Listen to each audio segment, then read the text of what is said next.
All right, welcome back to the show. Today we have a special guest for you. This is Mike Muller. Mike and I met, I guess 4 or 5 years ago, maybe now. Yep. And Mike has kind of been a coach to me in my sales process. The guy is brilliant when it comes to sales. He's not just like there's sales, and then there's sales strategy and leading teams. So today, Mike is going to talk to you about his experience selling commercial products. This is the whole series we're doing with Mike on how he would sell different types of products. So that if this is you, if you are suffering for sales, you need to build a better pipeline. You need to make a sales strategy to start with. Mike is a referral only sales coach. So if you have a business that says, hey, yeah, we need some sales, but maybe we don't need a full-time sales guy, or we thought we needed a full-time sales guy, or sales VP, strategist, team lead, but maybe we don't. Well, I want to tell you, maybe you don't. Give me a call, give Mike a call, and it's really referral only. And Mike, I'm excited to have you on the show. If somebody wanted to work with you, how could they work with you? You can reach out, directly via email or contact, the show here and get us put in touch together. Cool. And if you do, make sure that you told him that you met him here on the show. Okay, well, let's get into it. This series is called the Sales and Profit Strategies. Okay, so we want to make you money today with really practical, executable sales strategies. Today's product is industrial and commercial equipment. So this is kind of Mike's bread and butter. This is where he came up and cut his teeth. So let's take a look at what that means. This is a high volume, low speed fan. Did I get that right, Mike? High volume, low speed?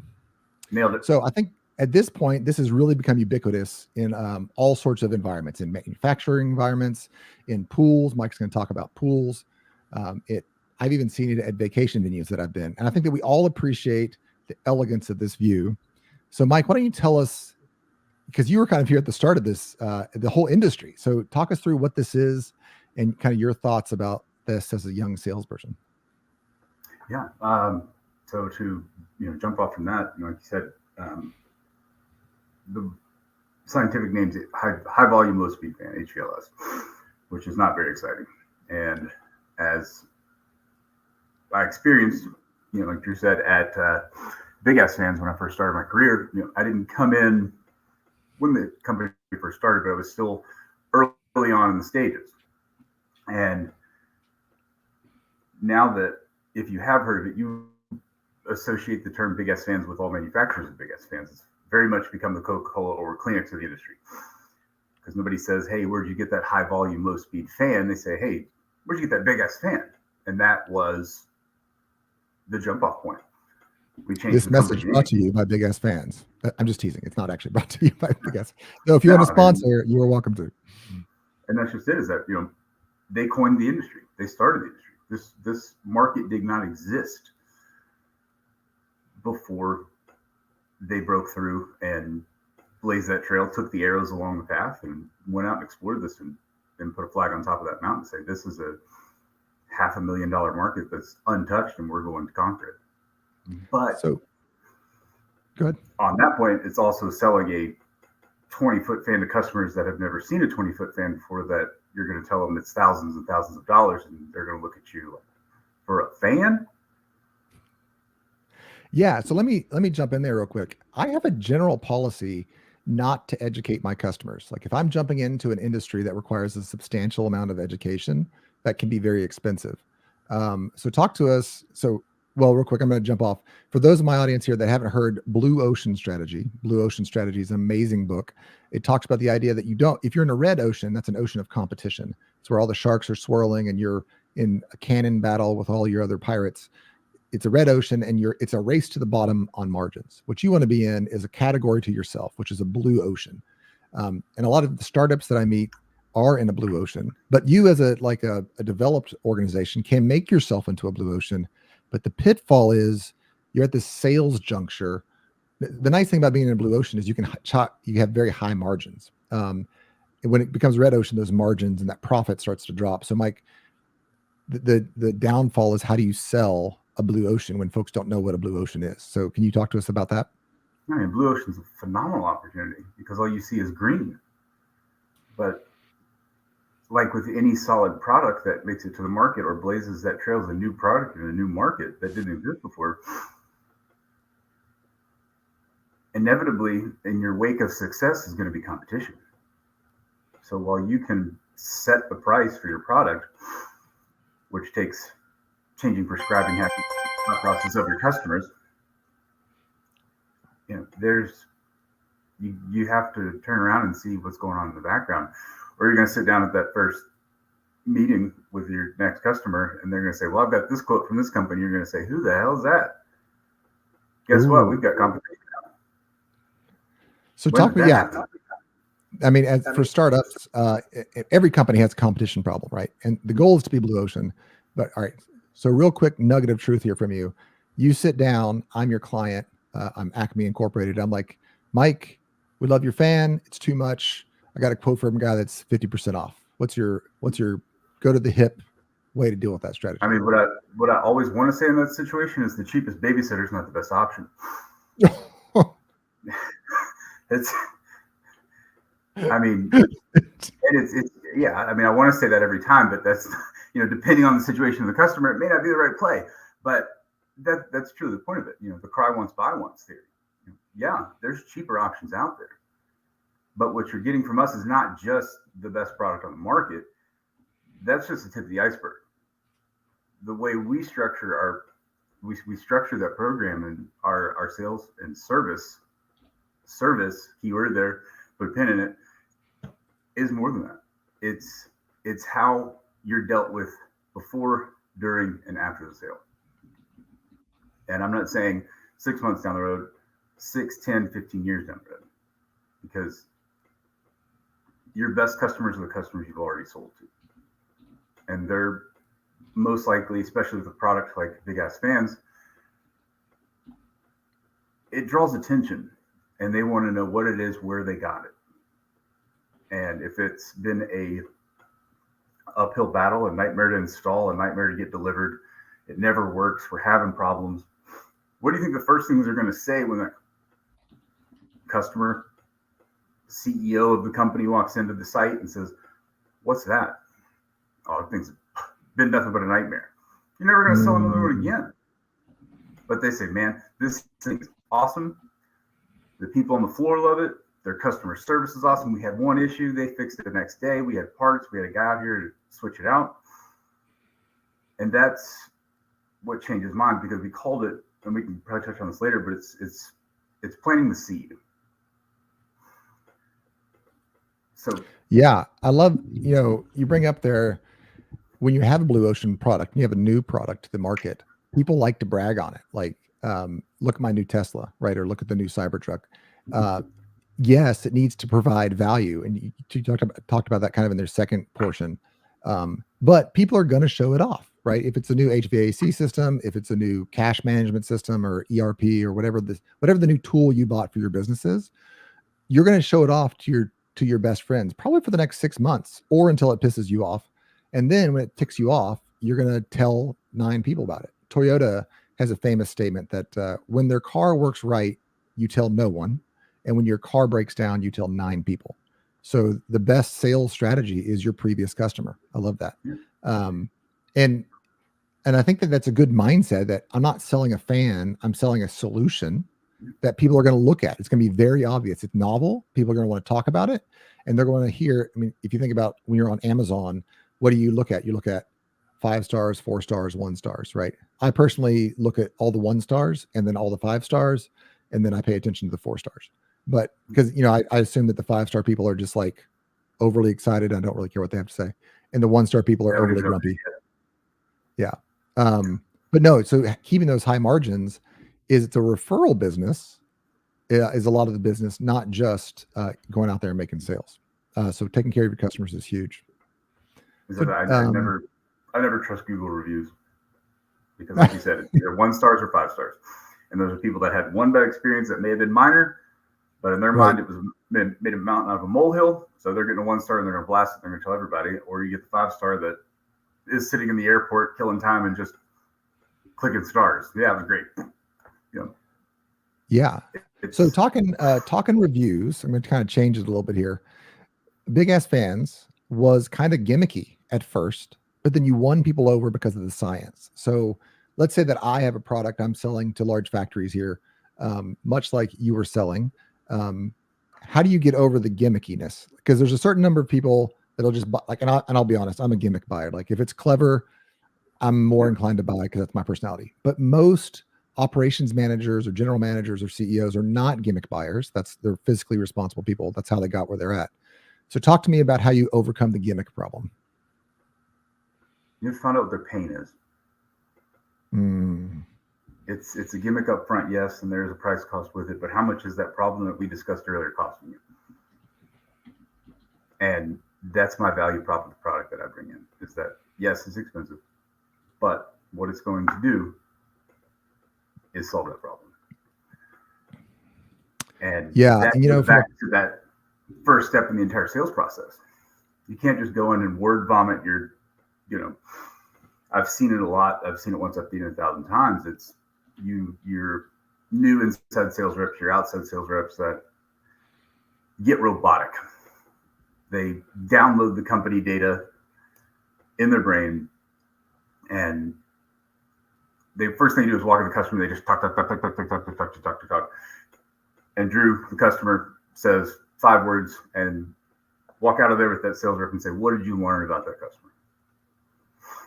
Ooh, that's good. Actually, I'm going to highlight that. What did you learn about the customer? As a sales rep, your job is to learn about the customer. Because any sales rep can walk in and read a script. That's easy. But that's not teaching you anything. That's not pushing the sale one step closer to a close.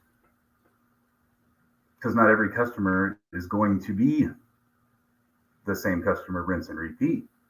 Yes, they may be a viable lead or a target, but their needs are going to be different. While they may carry that common thread that qualifies our product as an opportunity, their needs are going to be different. Their pain points are going to be different. And if you don't ask them, what's the problem? What are you experiencing? Tell me what you got going on. And all I do there is just listen for keywords. Okay. So in the HVLS fan company, give me some examples of a keyword you're looking for. First off, hot, uncomfortable. Hot and uncomfortable. Yeah. Love global warming. Fantastic for the fan business.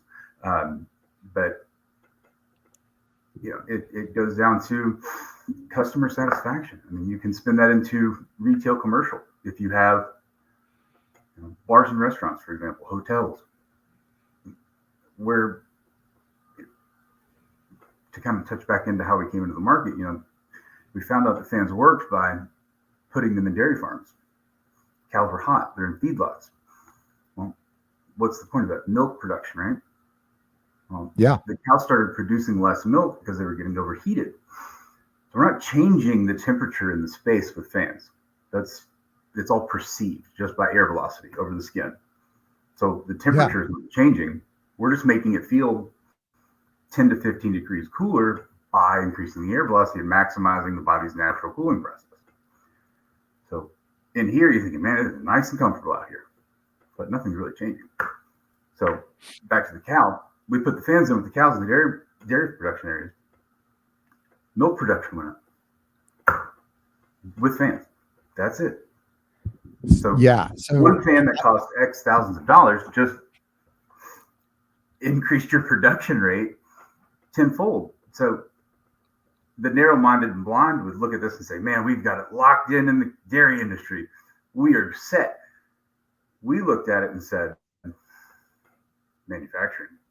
I bet if we can cool off workers in manufacturing, we can increase profitability. And we actually did, because you can go back. There's studies that have been done. NASA even performed one. You contribute your region average days above 70 degrees,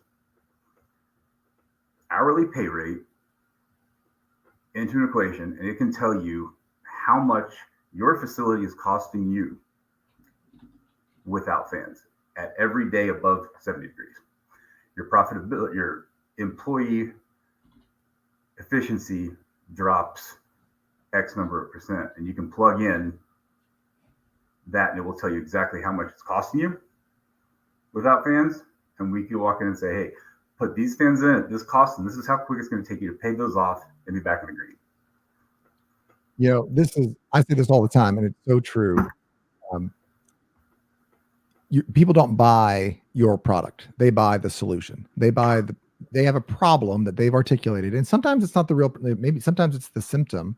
But your study, your testimonials, has to hit their problem on the button, and that always comes back down to profit, right? You're not selling the cost of your product plus a margin. You're not selling this. What you're selling is, I'm going to plow that field twice as fast as you can currently plow it, or I'm going to give you 10% higher milk production. So as you're out there selling, you have to be really sensitive to the production numbers that your client is trying to, or your prospect is trying to accomplish. And then you become friends. Say again? Expectation versus reality. Yeah, talk to me about that. Well, like you said, your customer may want to increase production 100%. And it's like, well, fans aren't going to do that. But what we are going to do is you don't have to change one step in your process. Just put the fans in, and we will increase it 20%. Is there another product out there on the market right now besides adding more cows or coming in and installing a full HVAC system, which nobody does, for millions and millions of dollars, or a couple $1,000 will give you a 20% turnaround? Yeah. Without changing a thing. You don't have to turn it on. It'll be on. That's it. Nothing changes. Yeah, I love it. All right, what we're going to do here real quick. And again, for those that are just joining us, this is the Sales and Profit Strategies with Mike Muller. We're talking industrial equipment. Stay tuned for the other episodes. We are going to be talking commercial sales, B2B in the future here. But now back to the show with Mike. So Mike, talk to us about where my music button is. Okay, Mike, talk to us about segmentation and niching. So you talked about, big ass fans, large volume, high volume, low velocity fans. You're selling them to dairy farms, but then you start selling them to swimmers, and you're selling them to factories. So, traditional marketing says the riches are in the niches, right? Riches are in the niches. You would think you would need to niche down, but now you're selling this solution across, and that's, my audience, they generally have a solution like that they're selling to corporate B2B, and it's not just for one B, or it's a bunch of Bs. So how do you go about the niching process when your niche is so wide? And I think, that comes from obviously vision of leadership and, two simple points: market research, look at the trends and understand them. That also brings in competition, but identify gaps and opportunities that exist. What opportunities exist outside of the current market that we're playing in that this can be applied to? And you start thinking, specifically with fans, that tenfolds your vertical markets, your segments. Start opening up, and you really think about similarities of pain points in between that we can solve with this product. And then you can start breaking out that customer segmentation, demographic, behavior, needs, and preferences based on where they are and what they're playing in. That allows you to create that detailed buyer persona for each segment. And then you can start dialing in your marketing, your case studies, focusing on each market and what they typically see, because it's not always going to be exactly how you see it in your mind. But if you've been in sales and you're good at sales, you can adapt a similar case study to that customer scenario. It may not be spot on cookie cutter, but you can at least tell the story and make them relate to it and say, you know what, he's right. But kind of going back into that, you got to have the value proposition in that market to begin with. And if you do the market research and it's a stretch, maybe send some green inside sales guys out there and go see how green it is and how much of a stretch goal that could be. You might hit something, but I love that you talk about that. I remember you giving me this advice when I called you up. Again, for those that are just joining now, Mike's been a consultant and a friend of mine for years. He was a friend first, and when I was stuck in a sales process, I invited him in and he gave me some great advice. And so if you are looking for a sales consultant, Mike is referral only, but he is definitely worth the money. Anyway, you're talking about the importance of doing market research. And I think that a lot of us get in our own heads. We're like, oh, this is the best thing. And we don't go out there and talk to the client. We don't go out there and find out what they're trying to accomplish. We know that we have the best solution for them. And then we're just like trying to wedge that solution in. But the real project is market research. Spend some green, spend some dollars to go out there and find out what their problems are. And then what's the margins in that business? You can solve the profit equation a couple of ways. You can either increase your prices or you can decrease your costs. Now, traditionally, like we think about Toyota or the lean production system, and we always talk about reducing costs. But in the sales of a new market segment, you want to go out there and you want to find out who are my competitors and what's the price umbrella they're giving me. What's the price umbrella that they're giving me, and what can I differentiate for myself so that I can get that at least up to the price umbrella, and then exceed that price umbrella with some sort of real value statement that's backed up by data. Tell me about some ways that you did that as you cross boundaries between the dairy industry and then swimming and then manufacturing. Well, like I said, we saw that this is by simply increasing airflow over dairy cattle, we increase the milk production tenfold. And like I said, that you kind of hit a roadblock there, and that's where you differentiate market players to market dominators. Those that are going to settle, or those that are going to be visionary and say, we can go other places with this. Let's apply it. And that's what we did. Like I said, you go straight to manufacturing. I'm not comparing manufacturing workers to cows, but I'm comparing the science to science on this. Is that you've got warehouses from East Coast to West Coast, high ceiling, some to little no insulation, little to no air movement. And when you look at, you're driving down the interstate, you're flying, wherever you may be, you look down, you just see those white roofs everywhere, especially when you're flying into the airport, typically over those industrial parks, distribution centers. It's a lot of square footage under one roof. And it essentially is a hot box. They can have roof vents, they can have exhaust, but it's not getting it any cooler. It's still going to be the temperature either outside. You can open the bay doors all you want. It's still going to be the same temperature. It's not going to be any cooler. And the fans aren't going to make it any cooler, but what we can do is make it feel cooler, perceivability. So put that same thought process into employees working day in, day out, first shift, second shift, third shift, sweating profusely. What are they doing? Taking breaks. Safety, water, heat exhaustion. Their process down is as a company owner, I've got to find a way to make my employees safe, but also get back up. And if I can't increase into the green, how do I do that? Fan. So what I love about that story is you're talking about the skill of noticing analogies. So like jumping from one segment to another. A lot of people don't know this, but the drive-through at McDonald's was actually not, fast food didn't invent the drive-through. Banks invented the drive-through. And so one of the skills of the innovator, which is really salespeople are on the forefront of innovation because salespeople are listening to what people are spending their money on. They're listening to what's valuable to the customer.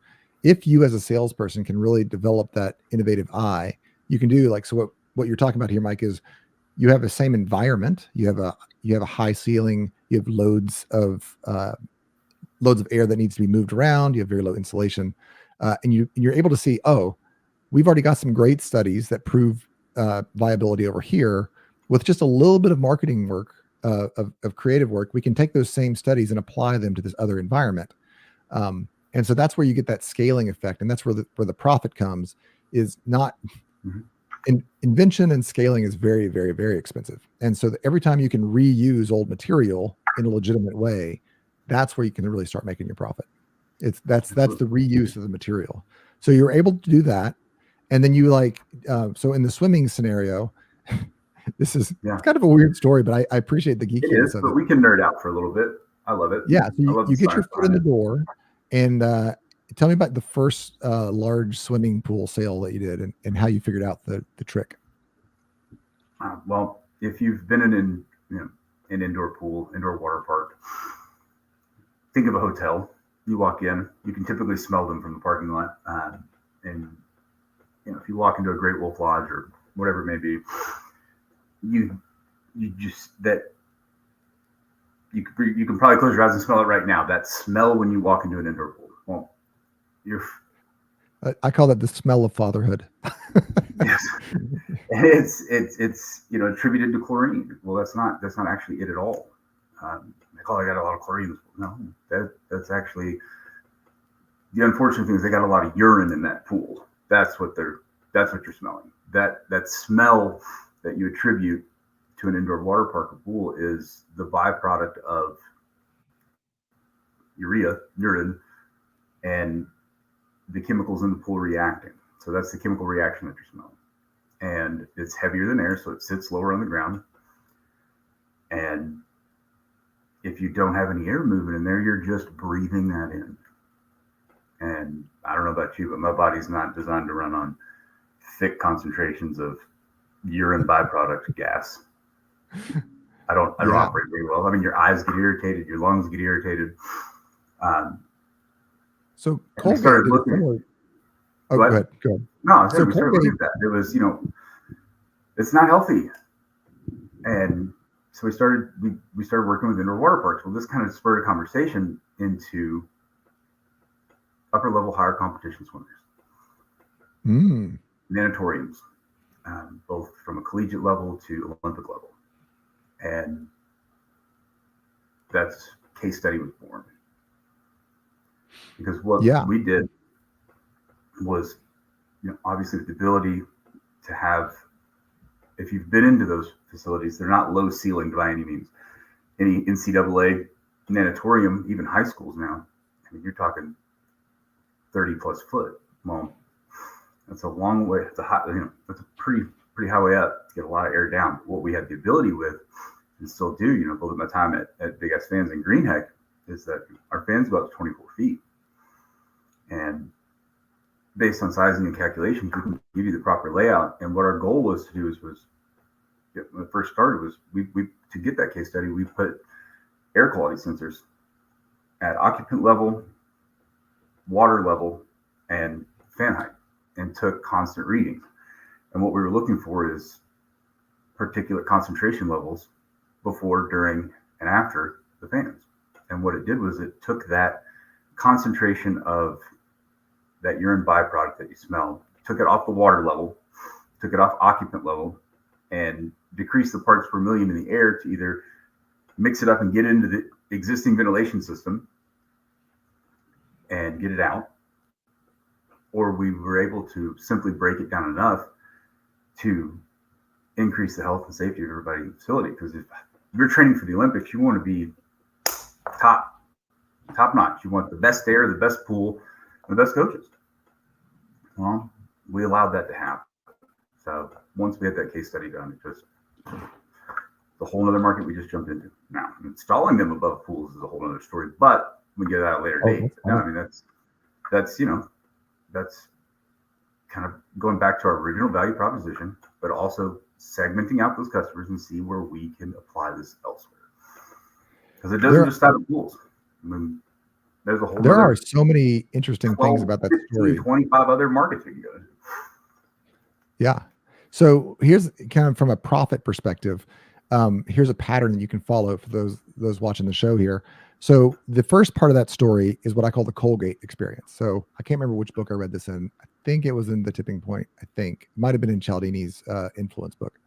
But in World War I, we had trouble fielding enough able-bodied men because of dental problems, bad teeth. So it was a national security issue to get everybody to have good teeth. And so the Colgate company couldn't get people to brush their teeth. And they hired kind of the father of current marketing. And this was the ad. It said, rub your tongue along your teeth. Do you feel that ugly scum? And then there was some sort of limerick that was like, brush your teeth with Colgate and then you'll feel beautiful. That was kind of the gist of it. I probably should memorize that line better. I think that was it. You nailed it. I think I was pretty much, yeah. Spot on. So the story there is, it's the classic habit loop. You have signal, then you have routine, and then you have reward. So signal is rub your tongue across your teeth, feel that ugly scum, brush your teeth with Colgate, and then you'll, I don't know, then you'll look like the sun. We'll just say that's what it was. So you have this, he's built this habit routine. Well, as it turns out, that scum on your teeth is naturally occurring. It happens every day. Most people can't even see it. So he took a naturally occurring phenomena, and then he put an action. Once you feel the stimulation, then do this action and get this reward. And so what you did as a sales guy is you came in there and you're like, oh, first of all, you identified the analogy. You said, oh, this place, we could help this place. Then you walk in and you're like, signal. Oh, you know what you need? Response, and then reward. And then you funded a study to do the, actually, before we get to the study, you looked at the space and you said we could help water parks, or we could go pro. And so that's what I call the go pro strategy in profit. If people are already spending thousands of dollars to go pro, if there's a pro version of the thing that you're doing, there's probably money in that market. So Tim Ferriss talks about this with, in his 4-hour work week. His first product was a supplement. So if you look at weightlifters, they're not generally the wealthiest of folk, but they are willing to spend money on weightlifting supplements, right? So, what you did there is you saw somebody, they have a big facility, they have a water park, a lot of kids are spending money there. But then above that, there's this pro level where people are willing to spend a lot more money. So as a way to test a market really quick, one of my rules of thumb is, are people already spending money there? Is there a pro level to go to? Mm-hmm. And then the study that you funded was a legitimate study, but it was a only me study. So what I mean by that is, if you're a roofing contractor, and you're like trying to win business, you can give people a checklist that says, to find a competent roofing contractor, do this. They need to have a net that captures the nails that fall off the roof. They need to put down a walkway so that they don't crush your grass or your flowers. You create a checklist that only I do. And so any roofer that doesn't do it is not a competent roofer. So you all funded a study that nobody else has funded. And you said, hey, you need to do this so that your pro athletes who are willing to spend the money for that premium aren't breathing in this noxious fume. Now, there was a legitimacy to the health effect, but the sales strategy, which allows you to push that profit up, is you found a habit loop, or a habit loop. You went pro with it, and then you funded studies to prove that only we can solve your problem. And I think what was sorry, I kind of geek out on the strategy of things. No, I'm right there with you.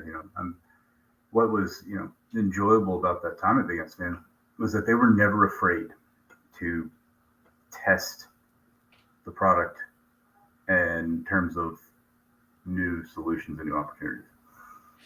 Yeah, it was, nothing was off the table. If there was a market, and we did the market research and say, okay, this is X $1 million market. What's the problems associated that we could possibly solve? And I mean, it was just it was a whiteboard. Throw it up. If it sounded good, we had the leadership that wasn't afraid to say, okay, go try it. Yeah. It wasn't just try everything, but it was. I'm going to pause you there real quick. We're going to throw up the placard again. We are most of the way through the show here. This is Mike Muller. Mike is an expert sales consultant. He does high-level strategy for leaders. If you are looking to jumpstart your sales, you might want to reach out to Mike. It's a referral-only business. Mike's been a hero of mine and a mentor of mine for years. The last segment of the show here, we are going to be talking. The last section of the show here, we're going to be talking about what Mike does for companies when he comes in, what you can do in your company. So we're just going to kind of switch over.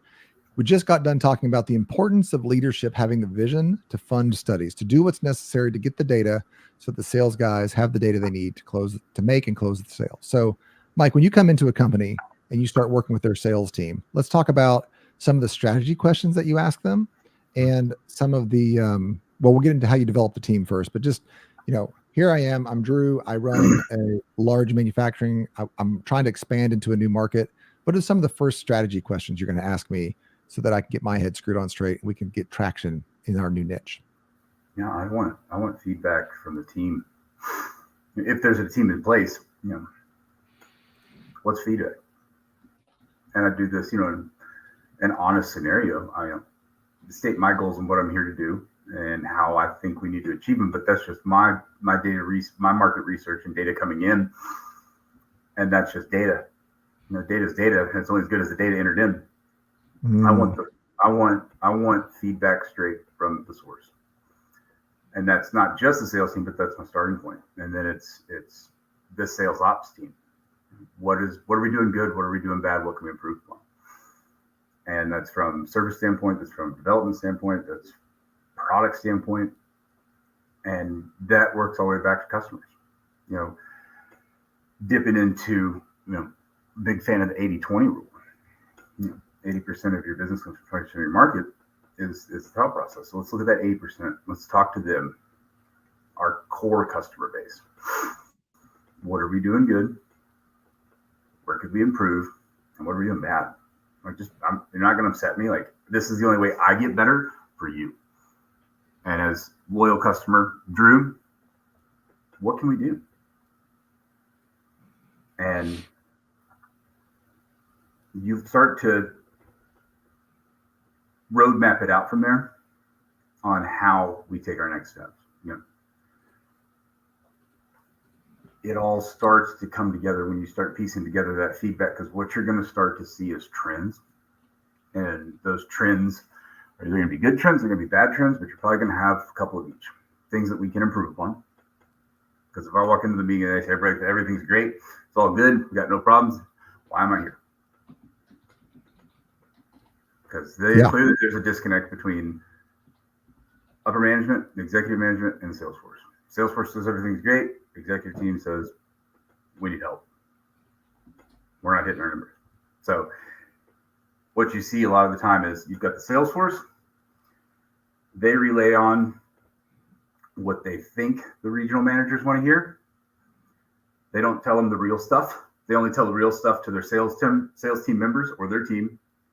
Tell the regional manager that. The regional manager is afraid to tell upper management, national account manager, national sales manager, that there's problems. So everything that goes up to the top is like, oh, everything's great, it's awesome, doing great.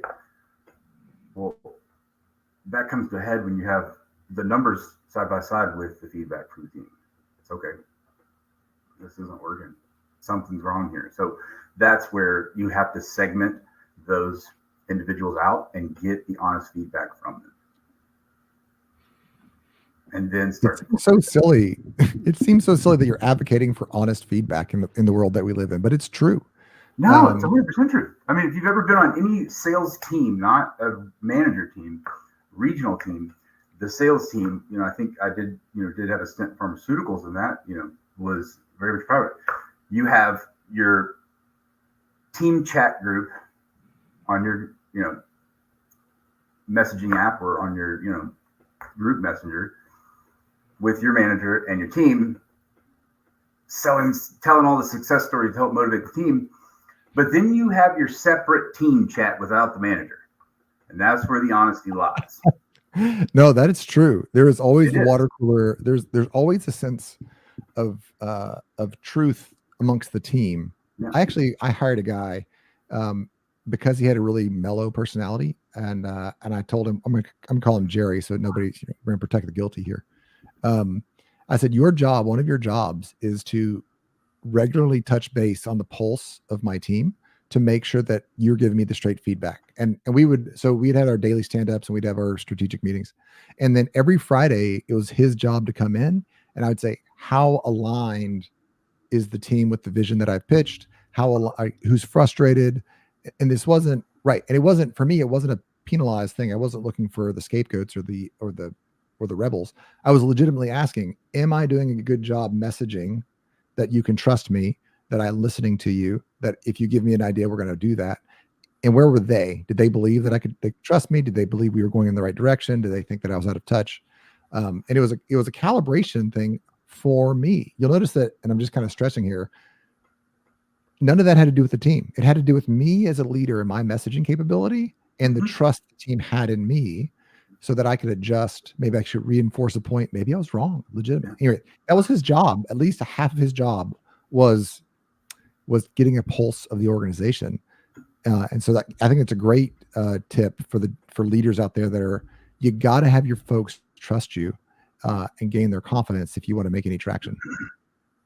And there's sales teams, and that's part of the camaraderie in a sales team, though. To have that separate group chat where you discuss your events, but also too every now and then some of those got to be relayed on, or that disconnect between the sales team and upper management is going to continue. Because if you've been in one national sales meeting and what they say versus what you're here, what you experience in the field, sometimes it's like, man, that could be further from the truth.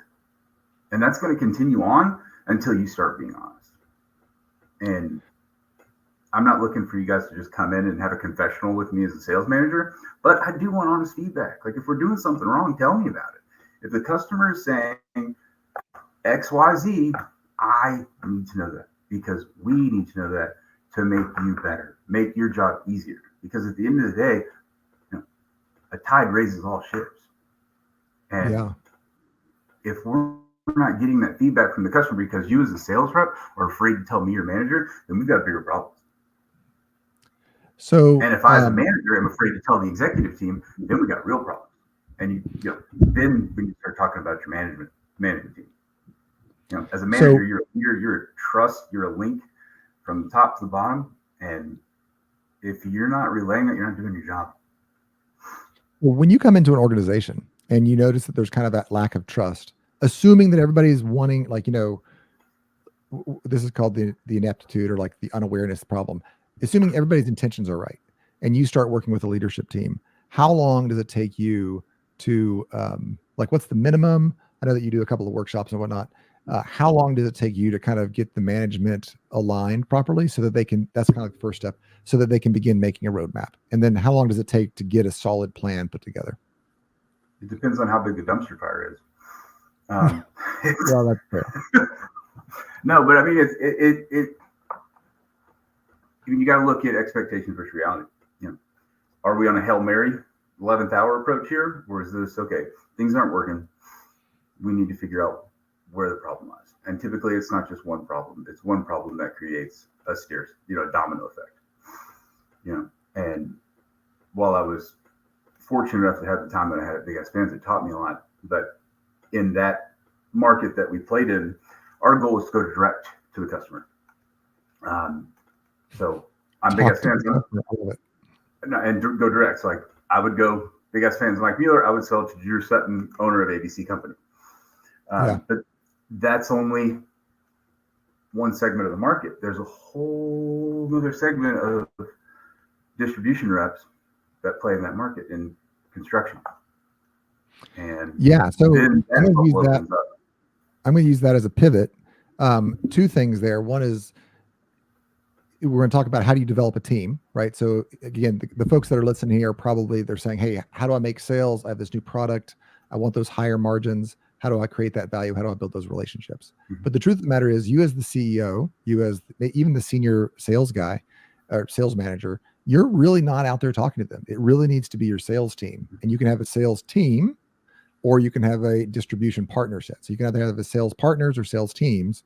So in the last 5 or 10 minutes here, let's talk through when you work with organizations to develop a team that's internal and external. What are some of the things that you think about, and what are some of the don't do this, like don't mess this up? And it's having the right leaders in place. If you have a sales team that doesn't trust their manager, or their management isn't a manager, just happened to be the best sales guy in that region that got promoted, the unsuspecting sales manager that was just a good sales rep. I think we've all kind of, if you've been in sales long enough and you're good at it, you get that, hey, we're going to promote you to manager because you're good at sales. No training provided. It's like, okay. So let me just do it work for me and plug it into all these people and tell them to do it my way. That's not how it works. And you see that time and time again. And that's my first point is that, is there trust on the team? is their passion on the team. And you see in most of these scenarios, that's the biggest problem there, is that you've got underperforming teams that have little enthusiasm about what they're doing to get up for the day. And it's not so much the sales team's fault as it is management. Like, why did I let it get this far? Why did I let it get this You're not allowed far? to say that. Yes. Well, again, if we're going to increase profits and we're going to improve our ultimate goal here, we've got to be honest. Yeah. And you've got to be able to take that. And I'll be honest with you, some don't take it well. No, it's true. I say this all the time. You know, my paycheck, my job as a leader is not the same, like is completely different than the job as the doer. Now, sometimes I also have to do the individual contributor's job. But if I'm spending my time doing the individual contributor's job, you just have a really highly paid individual contributor. So my role in the organization has to be something that magnifies everybody else's efforts 2, 3, 4, 10x. Because if I can't do their job and make any profit, so whatever it is that I'm doing has to multiply them. Otherwise, why am I here? Yeah. And I think, you also look at your team. What motivates the team? Not everybody's motivated the same way. Some's financial motivation, monetary bonuses and gifts. Some people just want their name sent out in an email quarterly saying, rep of the Southeast Territory, Drew Sutton, has been leading the sales team for the last, quarter and month after month. Some people, that's all they need. Some people don't need anything. Some people are just workhorses and they get out there and do it because that's their job and they love doing it. But those are few and far between. People need motivation, and you can't apply the same motivation to everybody. You've got to understand that as management. But going back to company standpoint, it's being in tune and looking at that feedback and always looking for ways to improve. Because if we're not being honest with ourselves, the product, and the customer, and we're settling, enjoy settling for the bottom of the pack. If you're not innovating and looking for ways to either come up with the next product, the next solution, or improve on what we've got out there at some way, somehow, some point, you're going to fizzle out. You're going to get past, and you're going to become a has-been and what was. No, I love that. And so let's close out the show with kind of talking about that. We started talking about the blue ocean strategy. We talked about you doing big ass fans and kind of inventing the high velocity, high volume, low speed fan industry. So now you've invented it. You've done the job of educating enough folks. The fans become ubiquitous in large spaces, which means competitors jump in and they say, "Oh, I could do that." My younger brother, for instance, has a smaller shop, and he just bought a HVLS fan, but it's like for a 1,000 square foot facility. But it's very much reminiscent. Like it looks the same. You're like, "Oh, is that a big ass fan?" No, it's not. So how do you sell in an environment in which you have created Kleenex and now Scott's paper is coming in to catch up on you? How do you maintain your margins and maintain your customers? I mean, it goes back to your original product value proposition. Why are we the best in the industry? Are we the cheapest? Not always. But you also have to look at, like I said, it's a natural process flow that if you create an industry and you're good at it and you start blazing that trail and become an industry leader, competition is going to follow in your wake. It's expected.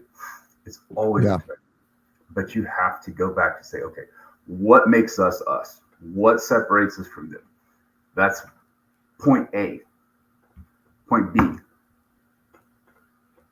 data and performance. Case studies, performance studies, safety. Obviously I'm speaking specific to my industry, but when I would sit down with customers, like, well, we got this competitor up here, and it's like, okay, I'm not going to sling mud on any competition. That's not how I sell. I'm not going to go there and talk trash about somebody else. That ruins my credibility, and it makes me look like nothing against you used car salesmen, but it makes me feel like used car salesmen cheap. I'm not going to sell by throwing somebody else under the bus. I'm going to sell you on why my product is superior, And I'm going to show you that it's an apples to oranges comparison. I may be more expensive, but what I'm going to give you is, again, what we spoke on earlier, the industry leader, top quality manufacturing, performances that are guaranteed, a solution that's guaranteed for your specific problem designed for you. And I know that I can do it because of the first point I made, but also it's what you get with us, is that it's more than just, here you go, have a good day, we'll see you later. No, it doesn't end there. You make that customer part of the organization, make them feel part of the organization. It's more than just selling a product. It's what comes after the product, whether we're doing an installation service, whether we're doing preventive maintenance, whether we're just troubleshooting, because it happens. In our industry, we would tell them, just turn them on and leave them on. In the winter, slow them down. Obviously, if it's cooler, if it's cooler region, last thing we want is a bunch of air moving around us to make us feel cooler.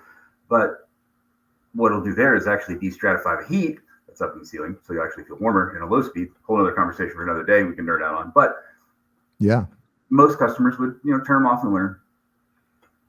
Starts getting warm, March, April, May, turn them on. They may have had a power surge over the winter. Who knows? And it fried a VFD. Fans not working. Call the fans. So I love that from a profit. We understand that downtime is uncomfortable time, so we get it up and get it fixed. That's what we do. And I love that from a profit perspective as well. So there's the initial sell, right? But then there's the ongoing sell, and it's not just, it's always part of the next sell. And a lot of times your profit can be made on the bread and butter work. So I've had several MSP clients, so internet service providers, cybersecurity, that type of a thing. And there's the initial project sell of getting everybody with the right endpoints put together and getting everybody's configuration correct. But then there's an ongoing process of maintenance. And that's the world that we live in. We don't sell buggies once, right? We sell a product that works, and then they come back to us over time for the natural maintenance of things. Of course, you can do that in a predatory way. My refrigerator at home, the water pump just went out, and we called in the service guy, and it wasn't under warranty because of a disaster. I will never buy one of these. I think this one is a Samsung. Like, I'm really mad at Samsung right now. So now I'm venting to my audience about Samsung, right? You tell 9 people when the service goes bad. But those home appliances are designed to fail. And nobody likes that. But when you're in a thing like a HVLS fan, the temperature does swing. There are maintenance issues that have to be kept up. And those are opportunities both for profit and also for building that relationship and continuing to nurture that relationship. When I was doing trim carpentry in high school, my boss said to me, and it just stuck with me ever since, a customer never leaves you.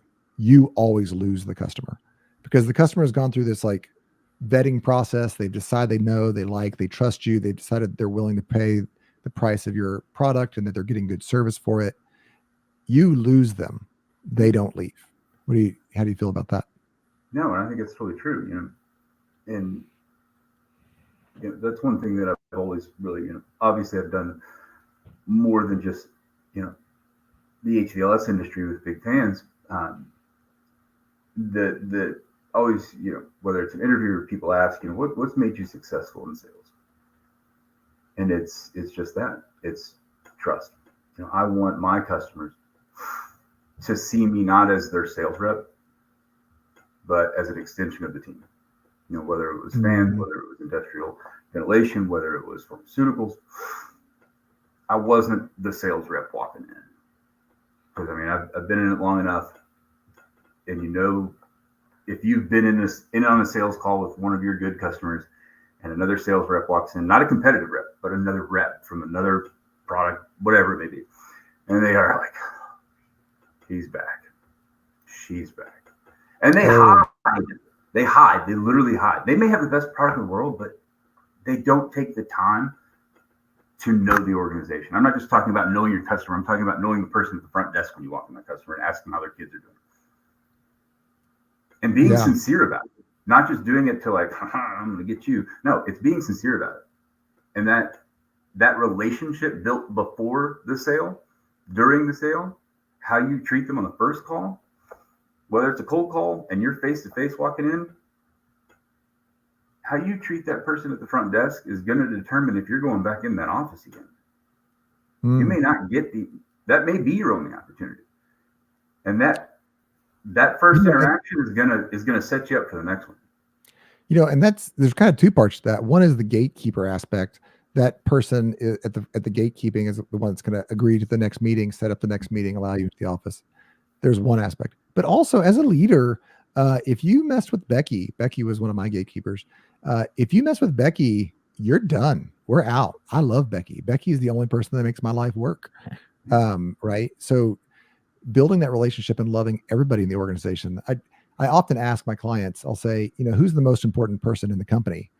And when you really start chewing through that question, the answer is literally everybody. Everybody has if they're not a very important person or with a very important reason, they shouldn't be there. Right. So snubbing Becky or snubbing the janitor or snubbing, the guy that's on the line. I care. There's no quicker way to get subbed out on my sales team as how you treat everybody on the sales call. No, I love it. Yeah. Well, that music there, we're out of the show here. Mike, thank you so much for coming on. I hope you guys check out the next couple of episodes. We're going to be talking selling software. We're going to be talking selling B2B, B2C, real estate. If you want to know how to make more money selling your products, come in for the Sales and Profit Strategy Show. All right, again, this is Mike Muller. Mike is a sales consultant. It's referral only. If you are interested in getting him to come in and work with your team, give me a call, give Mike a call, send us an email, and we will go from there. Real quick wrap up. Ready for some bonus? Some of the nuggets from Mike this week or today is don't lean on a shovel and pray for a hole. You got to get out there and do the work. Cry once, buy once. Don't be afraid to ask for the price that your product is worth. And do that by finding the pain first. Make sure that you are asking yourselves, what did I learn about the customer every interaction? So don't just word vomit. Ask yourself, what did I learn from the customer? And remember that the market research is the salesman's bread and butter. You got to get out there and understand the trends that are happening, get feedback from your team, and then work your roadmap from there. I think that is, and never sell by slinging mud. So with that, we are out. Thank you. We look forward to you joining the next show.